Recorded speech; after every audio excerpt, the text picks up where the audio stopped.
साहित्य समाज का दर्पण है और ज्ञान के संयोजन की एक ऐसी कला है जिसके माध्यम से यथावत जानकारियां समाज तक संप्रेषित की जा सकती हैं।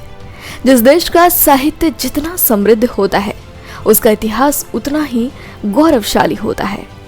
नोएडा के सेक्टर 16 में स्थित मारवा स्टूडियो में 6 से 8 अक्टूबर 2022 तक 3 दिवसीय 8वां ग्लोबल लिटरेरी फेस्टिवल का शानदार आयोजन दीप प्रज्वलन एवं गणेश वंदना के साथ किया गया।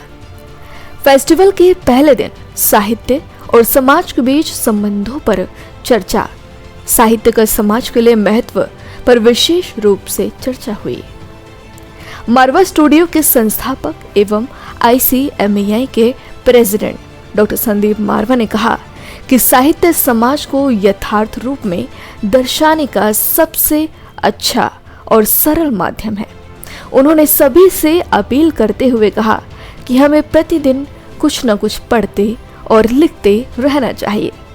रोज लिखने से हमें अपने कार्यों के प्रति ईमानदार रहने की प्रेरणा मिलती है और लिखी हुई बात हमेशा याद रहती है और यहीं से ही धीरे धीरे लेखन कार्य का सृजन भी होता है।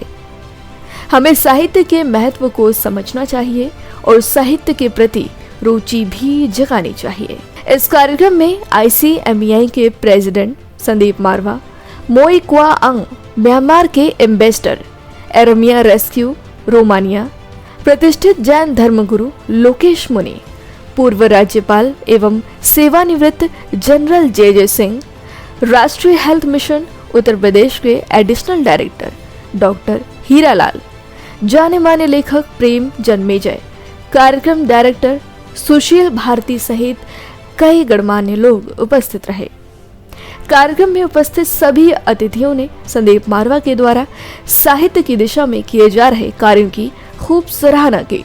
इस कार्यक्रम में डॉक्टर हीरालाल द्वारा लिखी गई किताब डायनेमिक DM एवं पूर्व सेना प्रमुख जनरल JJ सिंह द्वारा लिखी गई पुस्तक मैक मोहन लाइफ का विमोचन एवं मारवा स्टूडियो द्वारा doctor Ram Manohar Lohia forum poster भी लॉन्च किया गया।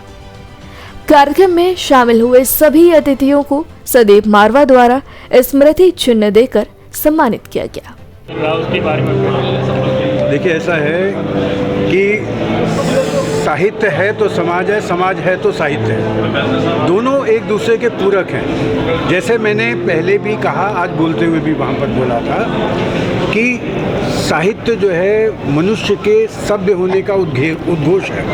जब मनुष्य सभ्य हुआ, जब उसको लगा कि मुझे अपनी मेरी संवेदनाएं दूसरे की संवेदनाएं मेरी होनी चाहिए, तो तब जो है साहित्य जीवन में आया।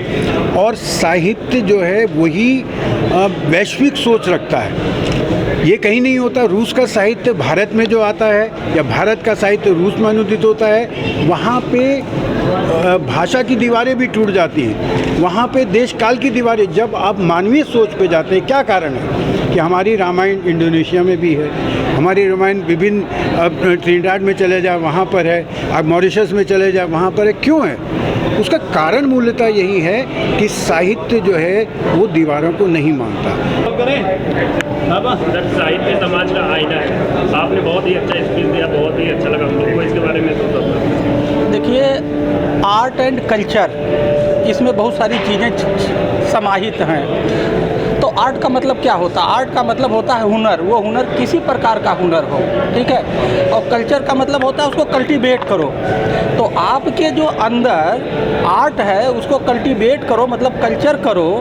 तो आर्ट एंड कल्चर जो हम लोग बोलते हैं ना, ये बहुत व्यापक टर्म है। और जो साहित्य का ये ग्लोबल फेस्टिवल है, आपके पास बहुत कुछ चीज़ें हैं, लेकिन आप जो कल आपको याद था, अगर आप उसको राइट नहीं करोगे, लिखोगे नहीं, तो भूल जाएगा। तो जैसा मैंने अभी कहा ना कि हम लोग कहते हैं हम पढ़े और लिखे हैं। भाई, आप पढ़े तो हैं, जब तक जो पढ़े हो उसको लिखोगे नहीं तो आप लिखे कैसे कह सकते हो हम लिखे हैं? तो पढ़े लिखे को पूरा करने के लिए आपके पास जो कुछ भी है अनुभव के रूप में, आपकी हॉबी के रूप में, उसको लिखना चाहिए। बहुत ही खुशी का विषय है कि आज ग्लोबल साहित्य उत्सव का आयोजन भारत की राजधानी दिल्ली एनसीआर नोएडा में हुआ है। और विश्व शांति में साहित्य के योगदान पर जब चर्चा हो रही है, साहित्य हमारे जीवन में आलोक स्तंभ की तरह हमारे जीवन को आलोकित करता है, जीवन की दिशाओं को स्पष्ट करता है, हमारे भीतर की नकारात्मकता को खत्म करता है, सकारात्मक सोच को उत्पन्न करता है, पॉजिटिव थिंकिंग को। और मैं समझता हूँ जब जीवन में से नकारात्मकता खत्म होती है, हिंसा खत्म होती है, तो अपने आप में ही विश्व शांति का सपना साकार होता है। और मन की शांति विश्व शांति की अनिवार्य शर्त है। साहित्य के द्वारा हम अपने मन की शांति को भी प्राप्त कर सकते हैं। Honor and pleasure to be here, and I would like to extend my heartiest congratulations to Dr. Sandeep Marwah and organizer of this very important occasion, and I wish all of them great success. So what you feel today? What's your experience about today's event? Oh, this is a great event. I'm very much impressed by the today event. I would like to congratulate Mr. Sandeep Marwah for the initiative that he has taken to promote Indian art, culture and literature, and also to give a message of peace, love and unity. Our ancient scriptures have always believed the world is one, and therefore we have a very rich tradition of peaceful existence with our neighbors.